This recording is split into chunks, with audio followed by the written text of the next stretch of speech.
ముస్తాబు అయ్యారు అమ్మాయి గారు, ఏం చెయ్యమంటారో చెబుతారా మీరు? అత్తరు గుట్టికి అబ్బాయి గారు తీలుడదిస్తారా శ్రీవారు నీడు? అందాక వచ్చాక ఉయ్యాలో నీకు అగచాటు తప్పేనా డియాలో?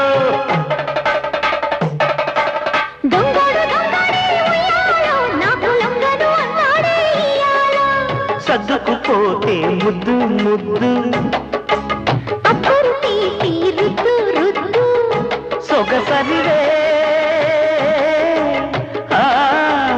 ఉలికి పడకు అల్లరి మొగుడా ఊపరా ఉయ్యాలా. సరసమాడే సమయమిప్పుడా ఆపవే నీ గోల.